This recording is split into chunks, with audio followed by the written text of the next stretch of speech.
So tonight we'll start off with the Q&A. At least still many come in. I thought this job gourmet.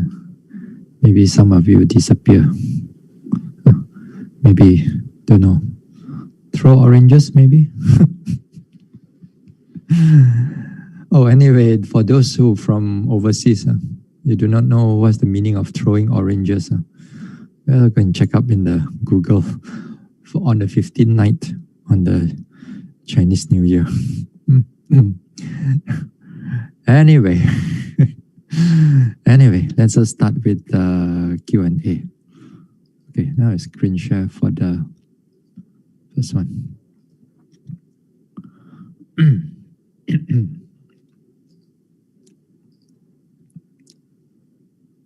All right, can y'all see? Okay.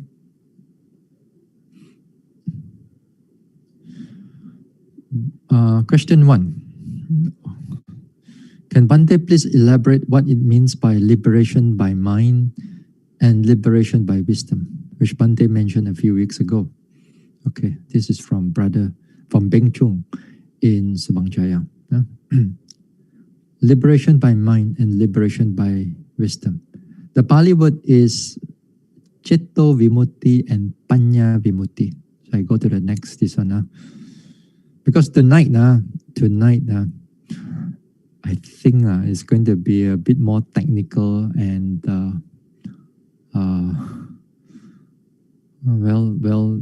a lot of terms that we have to look into it. Citto Vimutti, Panya Vimutti. So the Vimutti here is translated as liberation or deliverance or release of freedom. Different authors have a different way of translating this word.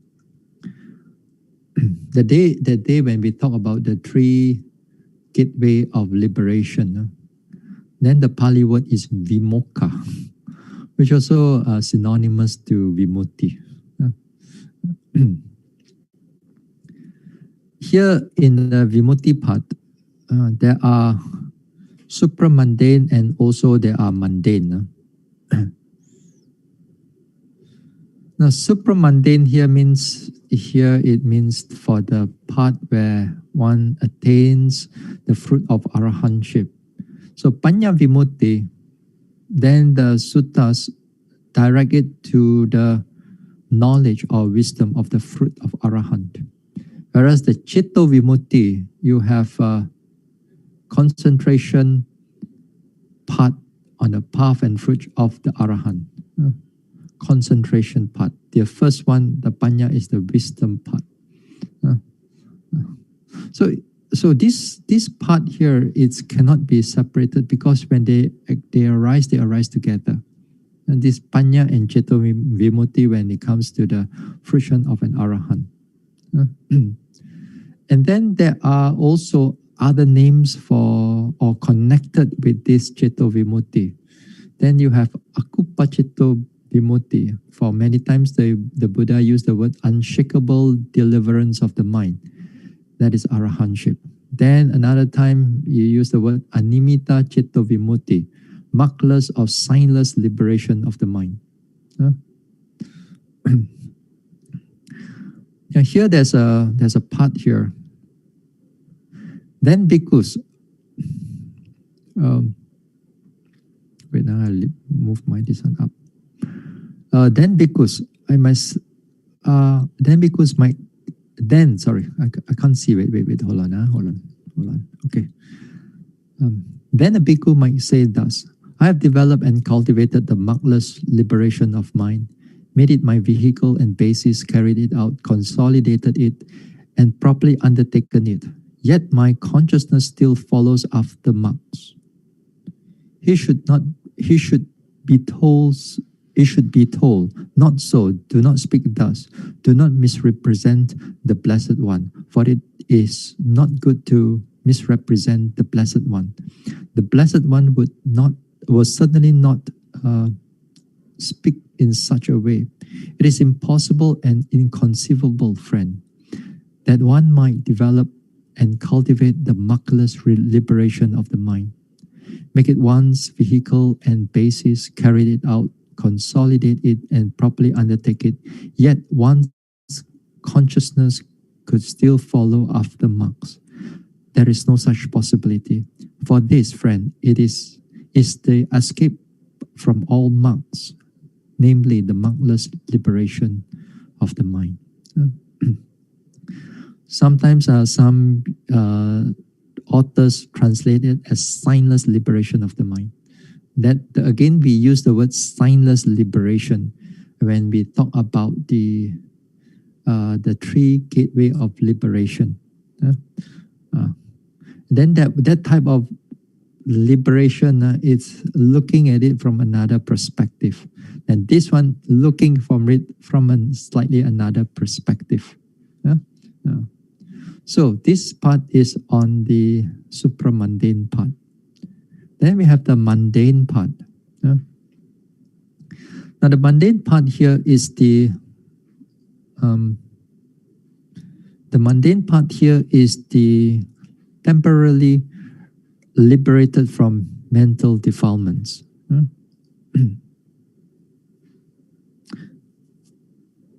Or sometimes you just use, most of the time, this mundane Cheto Vimutti is connected with all the jhanas. And all the jhanas are considered mundane jhanas. Considered mundane jhana. Let me see what is in the chat. All right. So mundane here for Cheto Vimutti usually connected with the mundane jhanas. So there are like Metta Cheto Vimutti, and some places the Buddha mentioned about it. And also that there's a Appamana Cheto Vimutti, immeasurable or boundless liberation of the mind. There are 4 Brahma Viharas. So the word Cheto Vimutti, it's being used in the different contexts. And to make it a little bit more complicated, because when we use the word Cheto Vimutti, we have to look at the context of the sutta or context of the what is being mentioned by the Buddha. So here I'm going to go out again, and I'm going to go out and I share with you a sutta, and we'll see.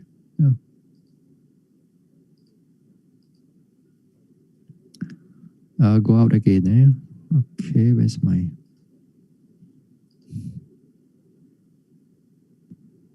Okay, stop sharing.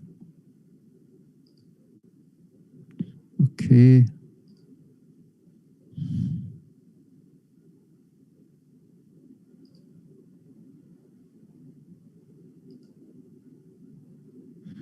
You see, here,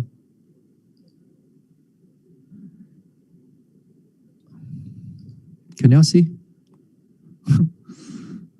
Got to put it a bit bigger for you to see.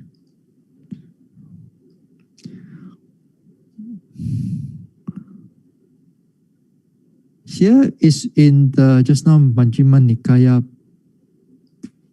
43. Yes, Majjhima Nikaya 43. So I'm not going to explain everything. I just want to show you that the Cheto Vimutti is being used in different ways. So again, here there are signless deliverance of the mind. Signless again here is Animita Cheto Vimutti. Okay, then the next one. Immeasurable deliverance of the mind. The one that I highlight now.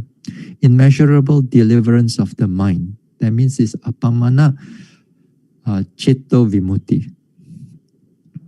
And then here, deliverance of the mind through nothingness.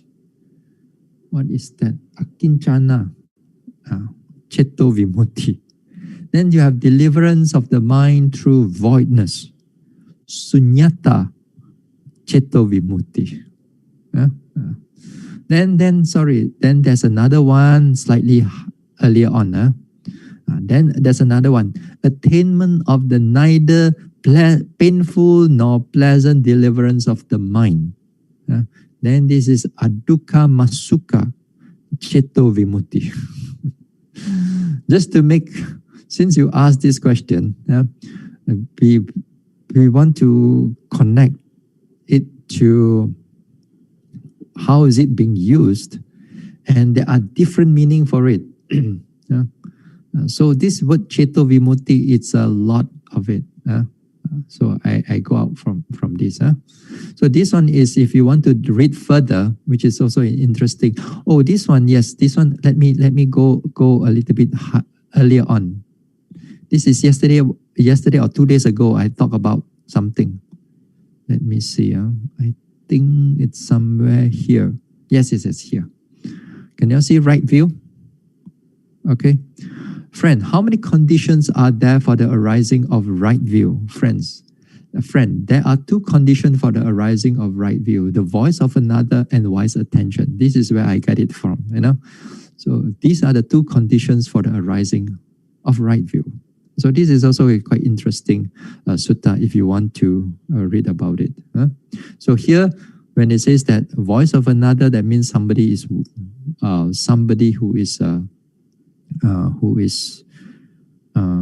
wise. Then for another person, then you have wise attention. So this is just connected, because this is the same sutta I'm using, connected to 2 days ago and today. So let us go back to the question again.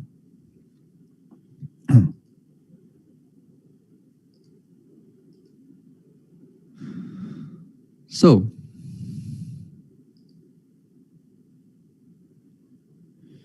liberation of the mind.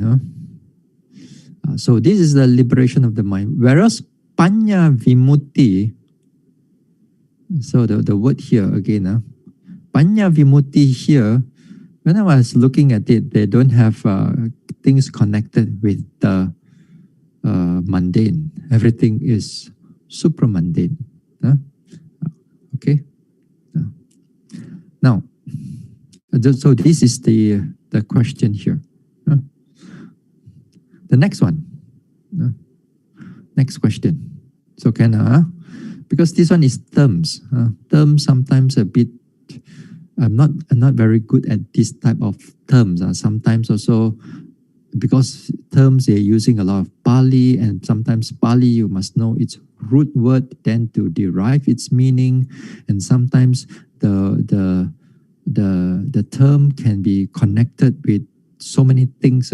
Just like Panya Vimutti, Cheto Vimutti, and I'm sure that sometimes these 2 words are Panya Vimutti, Cheto Vimutti. A lot of people also get quite confused, which is which in what is what, So something like this. So we go to the next question. The next question also something to do with Vimutti also, but this is now the person right now. Okay. All right. Let me see the next question. Tonight, y'all. Anyway, question 2. Number 1. Buddha introduces 2 types of liberated one. The Panya Vimutta Arahant, the one liberated by wisdom, and Ubatobhaga Vimutta Arahant, the one liberated in both ways. Could Bhante elaborate further? Number 2. Panya Vimutta Arahant is certainly not bereft of achievement in serenity. To the contrary, he can carry serenity quite far. What does this imply? Okay.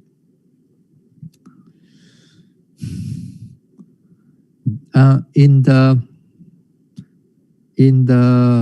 other parts, the Buddha not only introduced 2 types. Actually, the Buddha also introduced 7 types. That these 2 is part of the 7. These 2 is part of the 7. So, since you asked for 2, let's look into these 2 first. Then maybe we'll look into another one short while. So, Panya Vimutta Arahant, Ubatobhaga Vimutta Arahant. liberated in both ways. Let me see what did I write. Okay. Now here, if you all can read, then if you can understand, then good. And no need to explain so much. If cannot explain, they cannot understand, then tonight one is a bit more complicated now, the question. So after the next question also is complicated. Ubato Bhaga Vimutta Arahan. An Arahan with all or any of the immaterial or formless jhana, arupa jhana attainments. So they considered as fifth jhana, sixth jhana, seventh jhana, eighth jhana. And also after the cessation for the anagami to arahan. So altogether there are 5 types of liberated in both ways. Liberated here in both ways, that means the arahan, before he attains his arahanship, he can either any one of the immaterial jhana that he can able to dwell into it, use the jhana as a basis for his enlightenment. Use his jhana for his basis as enlightenment. Either he use it, the 5th one, the 6th one, the 7th one, but not the 8th one. The 8th one, although you may have it, but you cannot use it as a basis for vipassana. That means you cannot use that 8th jhana. You come out from the 8th jhana, you cannot do vipassana. You have to go to 7th jhana or some other jhana, or you stop meditation for a while, then only you start off with your meditation. Then yes, you could do that. But immediately come out from the 8th jhana, you cannot immediately go into vipassana. For other jhanas, 1st jhana, 2nd jhana, 3rd, 4th, 5th, 5th, 6th, 7th, until 7th, you can able to come out from those jhana and then immediately you go into vipassana, then it is possible, but not for the 8th jhana. 8th jhana is because it's too subtle. Because here we need perception, and at the 8th jhana is neither perception nor non-perception. So the 8th jhana, you cannot do that. For anagami, all right. Now you see 5, 6, 7, 8. So if you want to have the 8th jhana, you have to go out from, as I said, you have to go out to other jhanas. Then you attain your enlightenment, attain the arahanship. Then can, then it's possible. But nevertheless, he attains his 8th jhana already, although he do not use it as a basis for the enlightenment. All right? Okay. Now the second one, sorry, not the second one. The one after the attainment for cessation. After attainment or cessation here, the word is nirodha. Nirodha samapatti.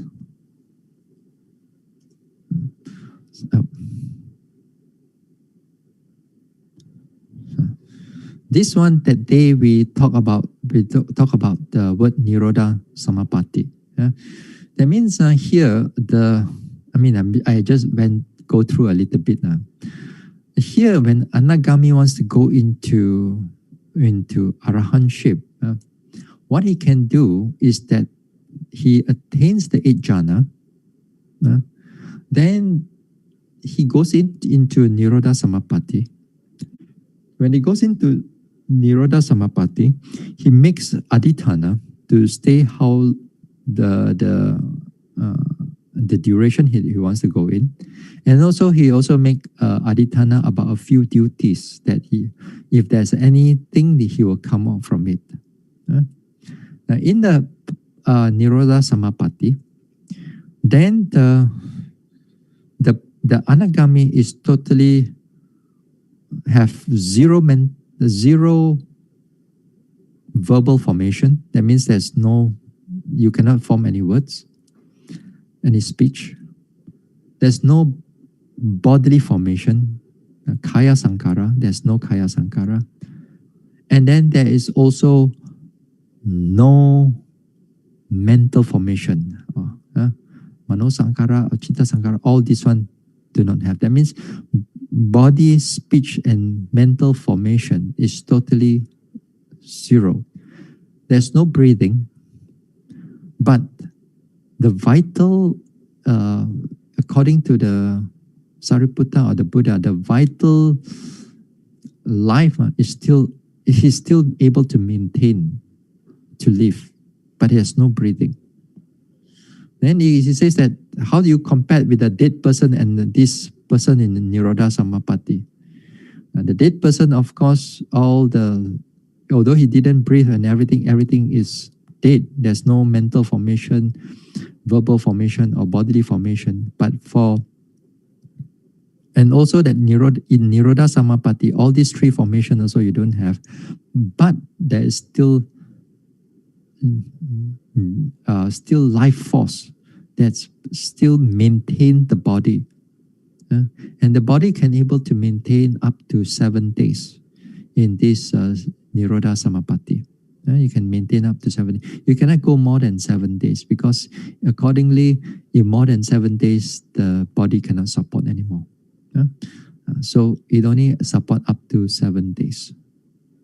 So this is what we call the Nirodha Samapatti. So for Anagami to Arahant, he has to come out from that Nirodha Samapatti.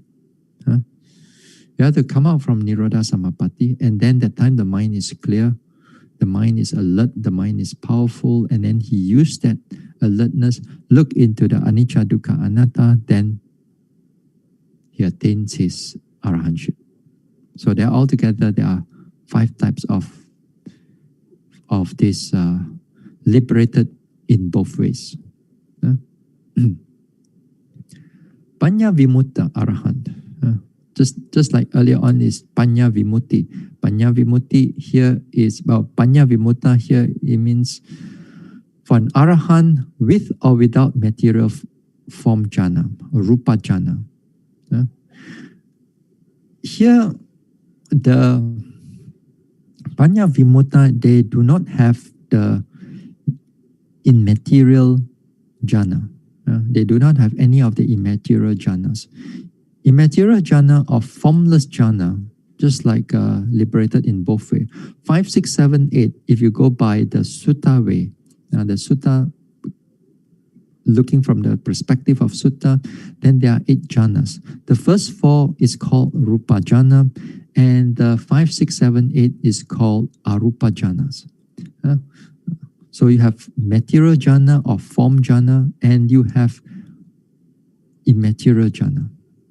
So if you have any one of these, first, second, third, fourth, fifth, first, second, 1, 2, 3, 4, or you have 0, that means you have 0, do not have this one, then it falls under dry insight worker, Sukha Vipassaka. So they're altogether 5 types.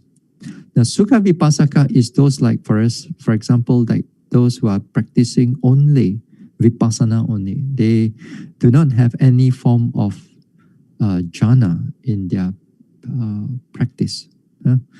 So there are many of us that we are just going in the Vipassana only, then we do not have all this jhana. But if you able to practice until arahantship, then it falls under Panya Vimutta Arahant. Okay? Not so difficult, isn't it? That's a question 2. Now, the Panya Vimutta Arahant is certainly not bereft of achievement in serenity. To the contrary, he can carry serenity quite far. What does this imply? Okay. Now, look at this Panya Vimutta Arahant. Now, here, when you have jhana, all right, we talk about the dry insight worker in a short while. When you have jhana, is that the moment the jhana is there, then the defilements or the hindrances are all suppressed. The hindrances are all suppressed. That means you have such a when you come out from that jhana, then you use the concentration that you develop from the jhana and the qualities of the mind that you develop from the jhana. You divert the mind, and you begin to note the mind and bodily process, and you begin to see anicca, dukkha, anatta without much of hindrances troubling you, without much of sleepiness or thinking mind or all kinds of sensual desire, ill will, or skeptical doubt, or all these things all put aside. The whole mind is able to directly onto the noting on this. So on the mind and matter, mind and bodily processes, they can able to see them very clearly. Yeah? Yeah. So even from the first jhana onwards is wonderful. What more you have second, third, fourth, fifth jhana.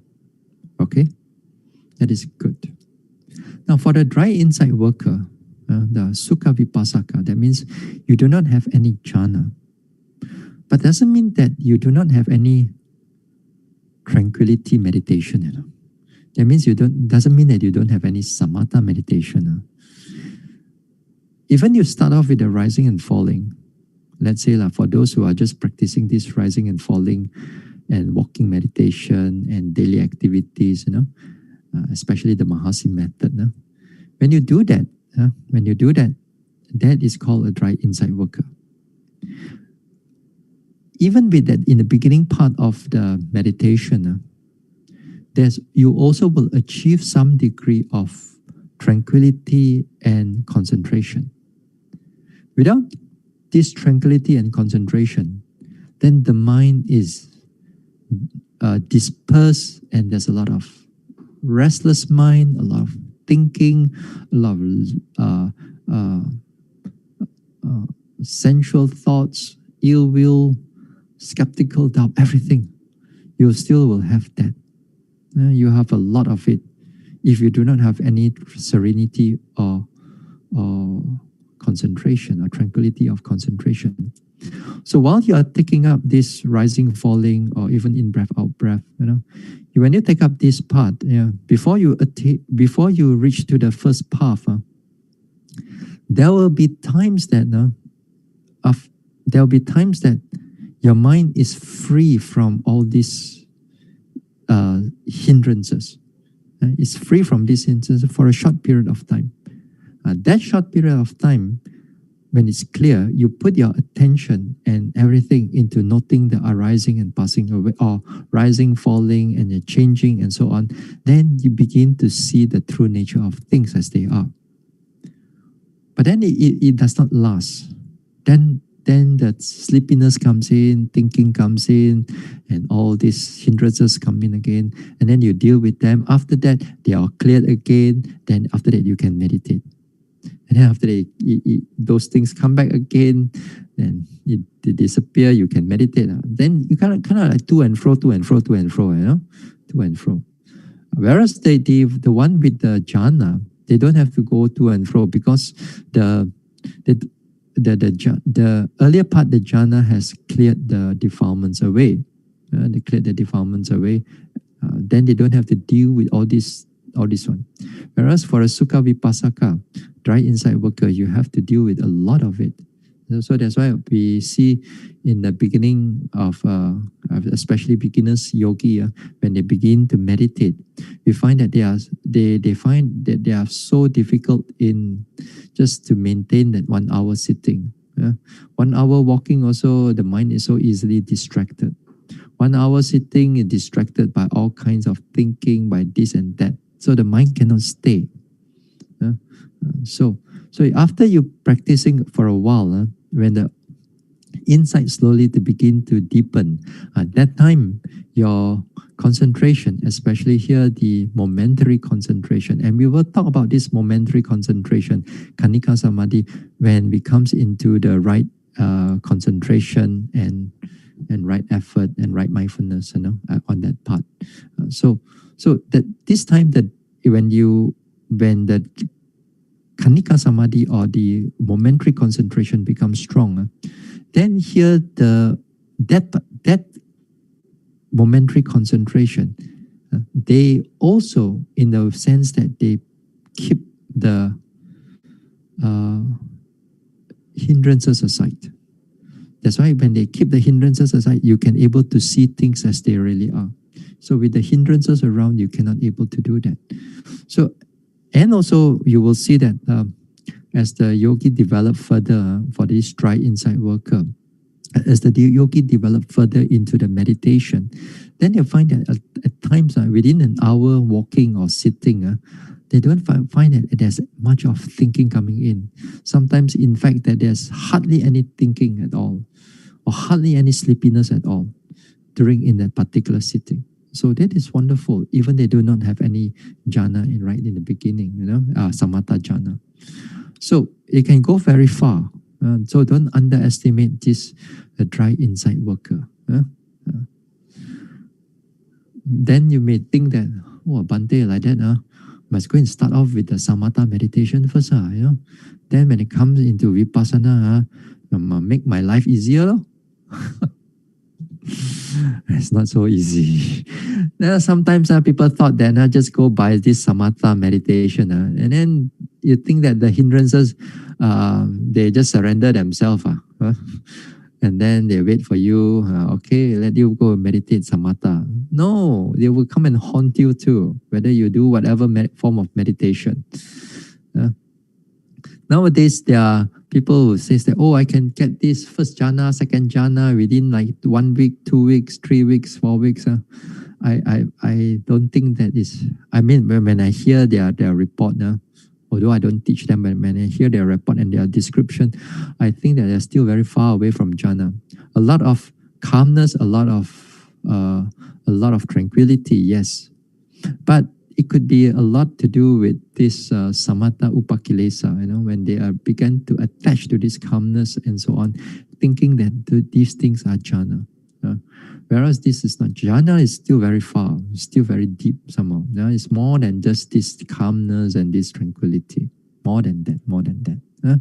But actually, when ones have this jhana, then you, in the earlier part before you enter into jhana, you have to do a lot of mindfulness work. You have to do a lot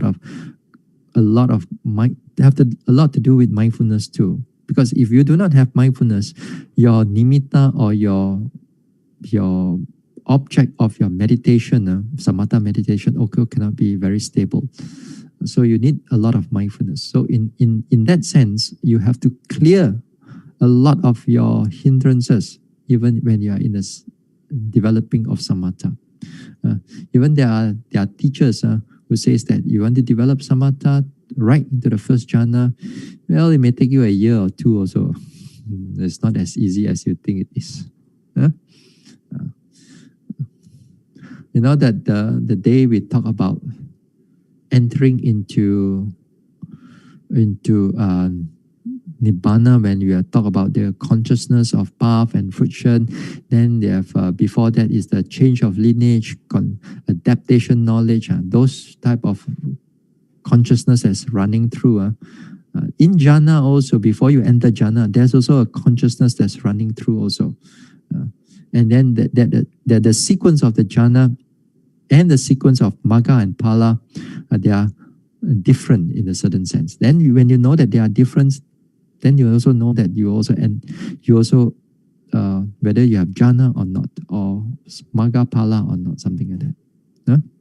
One of the things. Next time we'll talk about it. So this second one, don't underestimate it. Just because you do not have jhana, then it doesn't have any impact. Let me see.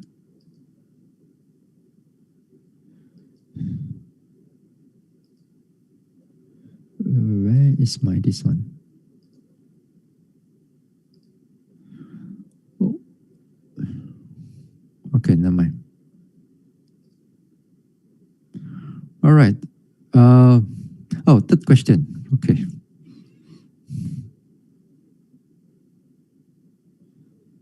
Where's my sorry. Where did it go? Okay. Okay, we go to the third question. Let me share again.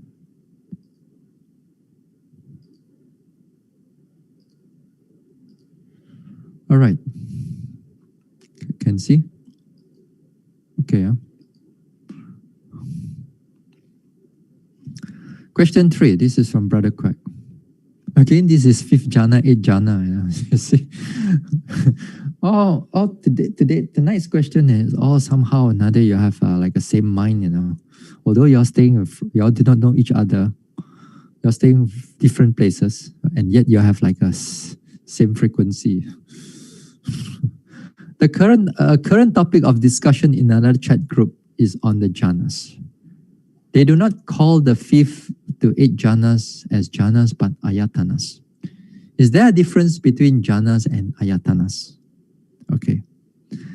To put it briefly, no, there's no difference between jhana and ayatana. And another way, yes, there's a different if you want to go into a little bit more technical. All right, so we're going to talk about that too. These two. Now, the 5, 6, 7, 8 jhana. Okay, these are again, as I mentioned, these are arupa jhanas. But in the 31 planes of existence, that day I showed it to you. But anyway, we go with this one again. 31 planes of existence. Bit smaller. Anyway, let me make it bigger a bit. Can see? Okay. All right. You see they put here Neva, Sanya, Asanya, Yatana. Sphere of neither perception nor non-perception. This is the 8th jhana. This is the highest.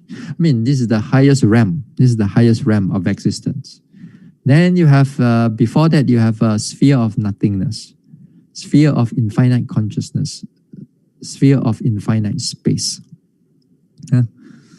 Sometimes they translate the word ayatana as base. Sometimes they translate it as sphere. Okay, in Bhikkhu Bodhi, they translate it as base of infinite space, base of infinite consciousness, base of nothingness, base of neither perception nor non-perception. And here, the beings arises. How does the being arises? The being arises because he meditates. Whether he's as long as he's not arahant, and I think also enlightened ones also cannot arise here also. Enlightened ones also cannot arise here, even though you have all this jhana, all this immaterial jhana. I think so. I think I'm not mistaken. Maybe I'm wrong. Anyway, it doesn't matter. What matters is that if you want to arrive to this arupa loka, then you have to, in this life, while you are in this life, you have to practice 1st jhana, 2nd jhana, 3rd jhana, 4th jhana, 4th jhana, and then from the 4th jhana, you will swing your swing into the 5th jhana, 6th, 7th, 8th jhana. Then, whichever that you like, you dwell on that jhana. You dwell on that jhana, and you master that jhana. And when you die that time, and you can still able to master that jhana in the sense that anytime you want to go in, you can able to go in with that jhana. Then you reborn in this arupa loka. In arupa loka, here there is formless. Only exists of mind. That's why you call it arupa. It's quite called formless. There's no form. In the rupa loka, that below it, the fine material, they still have form. So it's called a formless immaterial world. This 20,000 mahakappa, 40,000, that one is for us to, we put here 20,000 mahakappa, but if you just want to put it into actual numbers, it is impossible for us to to figure it out actually how long. Or then the people say, oh, one kappa is like this big and this long, and this one, when you have 20,000 mahakappa, your mind is totally go haywire about time and all that. So don't go into that. Don't need to go into that.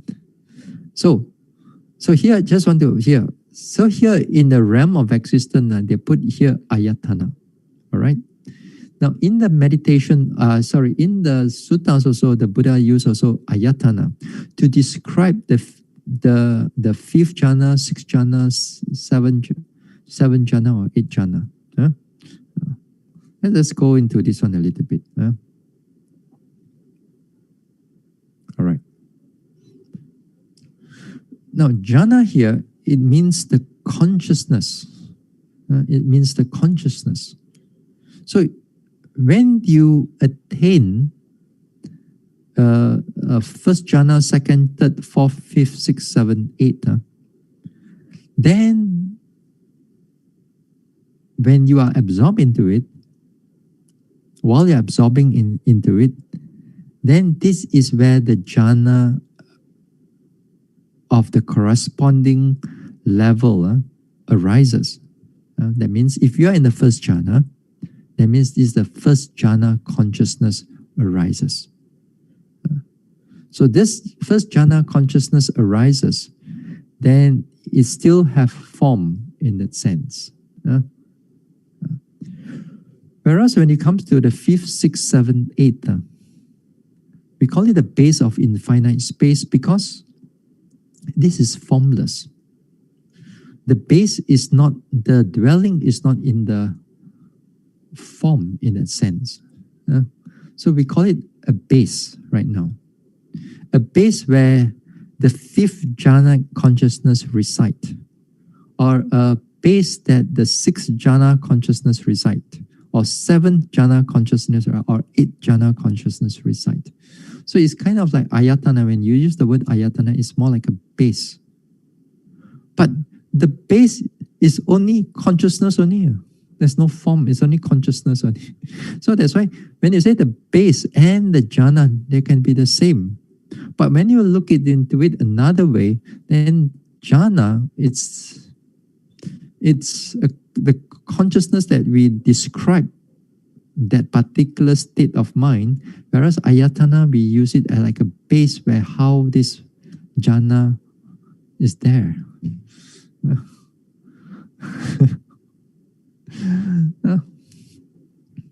So this one is a bit more complicated. Until you meditate, then only you realize that why is it called a base? Why is it called a base or a dwelling? Now, just talk about this 5th, 6th, 7th, 8th jhana, still, since we have a little bit of time. Now, I talk about this jhana, this arupa jhana. Last year, I think, somewhere in May, I think so. I talk about this arupa jhana. And I talk about how we can able to attain this arupa jhana.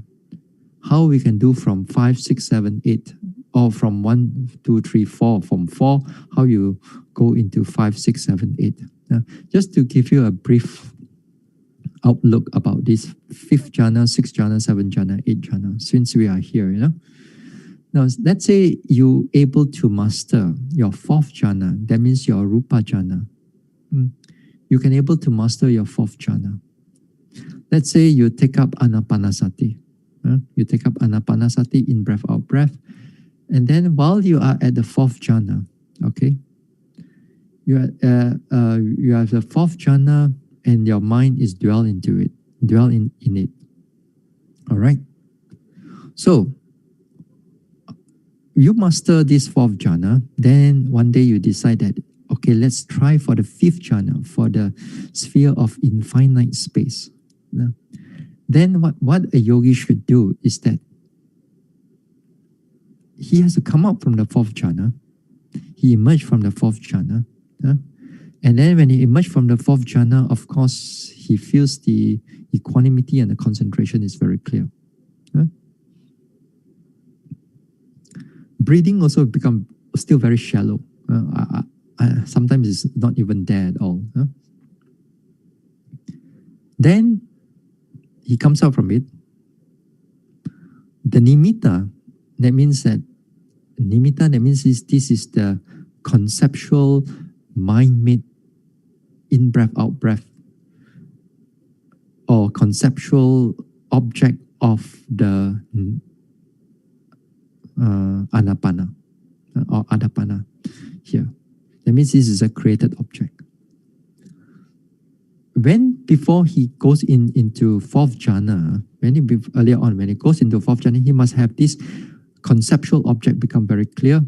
And then when the mind becomes very clear, he enters into the jhana. So when he comes out from the jhana also, then he recreate that conceptual object. The conceptual object again becomes clear again. So when he goes into the fifth jhana right now, that conceptual object right now, he puts another concept into it, as if like he begins to clear that concept of the in-breath, out-breath, or whatever concept that arises for that particular yogi. He clears that concept and makes that concept again and again clear, as if like you sweep it away until you cannot see the whole concept anymore, right? You cannot see the whole concept of this in-breath, out-breath. You clear this until you make the mind as if like it's an open space. As if like the mind is in an open space. With this open space, which is a new concept already right now, Now, this open space, you haven't gone into the jhana yet, the fifth jhana yet, but you are on the way. So while you are there, you create it with the open space right now, and then therefore again and again, you make the mind wider and wider, or the concept wider and wider and wider and wider, until it is borderless, until there is no border, no restriction. No matter how the attention, your mental attention, look into the mind, no matter how it looks into it, there is no border at all. Then that's what we call infinite space. The infinite space is borderless, nothing. So you dwell into the infinite space.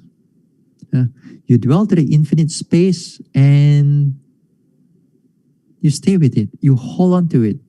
You keep all the hindrances aside, as what if they comes up. You keep it aside, and you hold it as clear as you can. The infinite space, you hold it as clear as you can. Then, when your mind matures, then it absorbs into it. Then the path, the field consciousness arises, and then jhana consciousness arises. Then you fall into what we call the fifth jhanic consciousness. And the fifth jhanic consciousness here is called the base of infinite space. The base of infinite space. Not that difficult, isn't it? Easy to understand, right?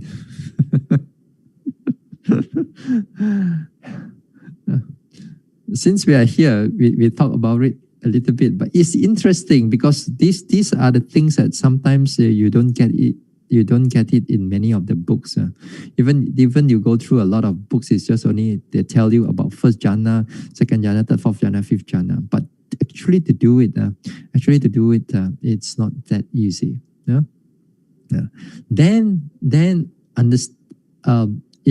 Then you enter every time you want to go into the this jhana again, this base of infinite space again. So again, what you do is that you clear the concept of the in-breath, out-breath. You clear it again, and then you make it into a space, the mental space, and then you expand the space until you are so good. So every time you sit down, the mental space is already there.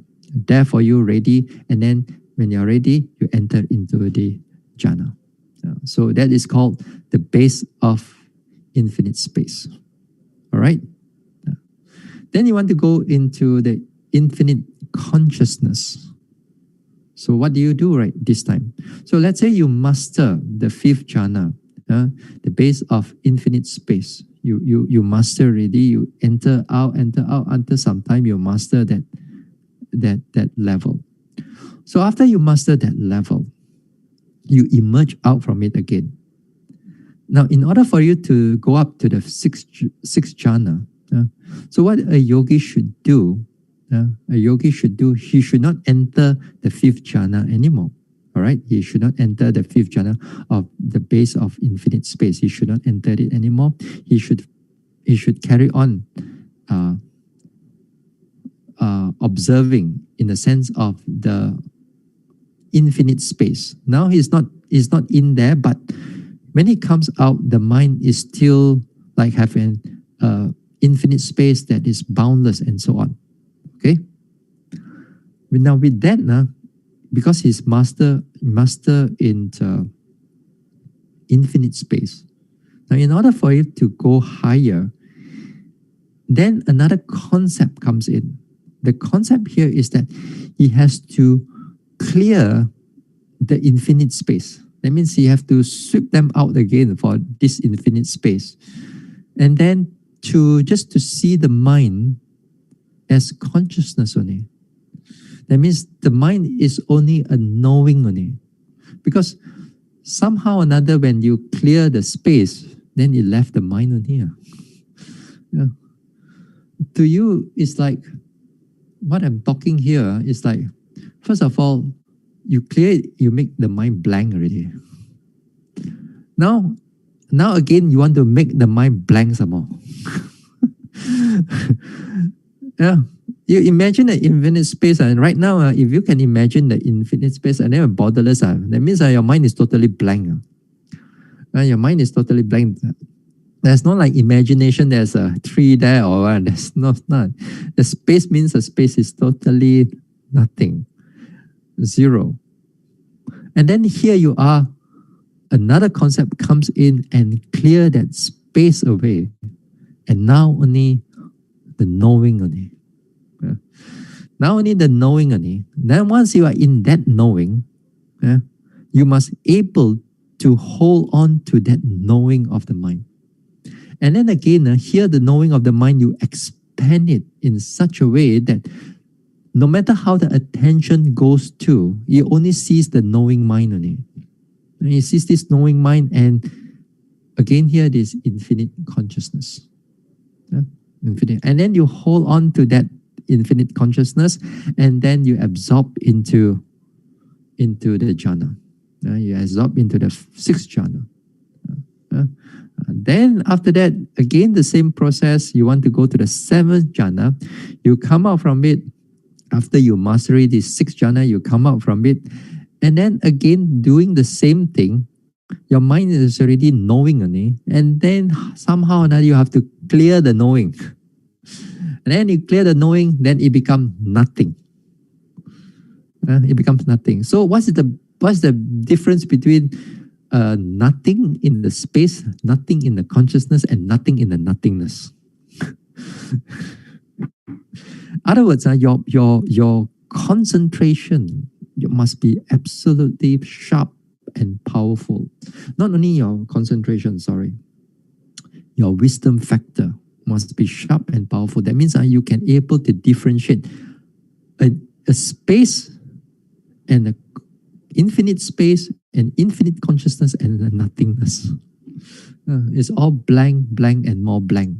If you then with that blank, that nothingness, then you can able to hold on to it, and then again you go into the absorb into the jhana.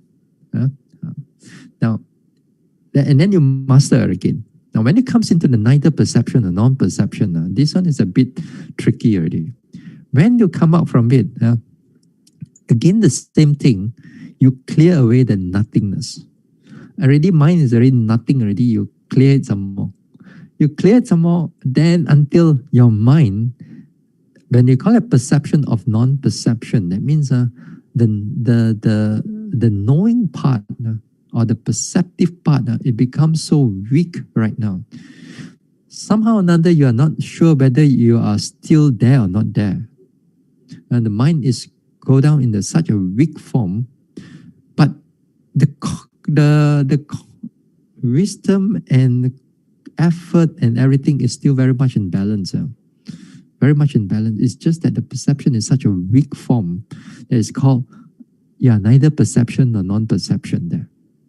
At that time, you are totally drop into it. If you are anagami with until 8 jhana or arahant with the 8 jhana, then with this 8 perception, you come out from this neither perception nor non-perception, then you will go into Nirodha Samapatti. You will go into this cessation, attainment of cessation, Nirodha Samapatti. When you come out from this, if you are anagami or arahant, you will come out from this neither perception or non-perception, then you attain the Nirodha Samapatti. So this is something like that. Since we are talking about this base of this one, I mean, it's interesting to know, but whether to do or not to do next time. Next time. All right. So no more question. That's it for tonight. That's it for tonight.